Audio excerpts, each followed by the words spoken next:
দেখেন গরুর পূজা কিভাবে শুরু হয় পৃথিবীতে প্রথম। বনি ইসরায়েলের এক দুষ্ট লোক ছিল, নাম সামিরি। সে সবাইরে বললো তোমাদের স্বর্ণগুলো ফালাও। স্বর্ণগুলো ফেললো, বনি ইসরায়েলের স্বর্ণগুলোকে গলিয়ে গরুর বাচ্চা বানালো, গোবৎস। জিব্রাইল আলাইহিস সালাম যে জামিনে এসেছিলেন, ওই ফেরেশতার পায়ের নিচের একটু মাটি সে বুদ্ধি করে প্যাকেটে রেখে দিছিল। স্বর্ণ দিয়ে বানানো গোবৎস গরুর বাচ্চার গায়ে যখন সেই মাটি ছুঁড়ে দেয়া হলো, এখন বাছুরের ভেতর থেকে ভ্যাঁ ভ্যাঁ আওয়াজ আসতেছে। কি আসতেছে? সবাই তো অবাক।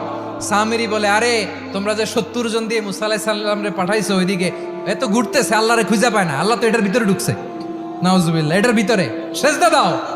এই সেজদা দিয়ে গেল। হারুন আলাইহিস সালাম তাদেরকে বুঝালেন, শিরক করো না, আল্লাহরে ভয় করো। শুধু এতটুকুই তিনি বুঝালেন, দাওয়াতি কাজ পালন করলেন, কিন্তু প্রতিরোধ করেন নাই। এই ঘটনা থেকে শিক্ষা কি? শিক্ষা হচ্ছে, আপনি শিরকের আড্ডাখানা দেখলেও বৃহৎ স্বার্থে তাওহীদের দাওয়াত দিবেন, প্রয়োজনে আপনি ঐক্য নষ্ট করবেন না। সুবহানাল্লাহ পড়বেন না?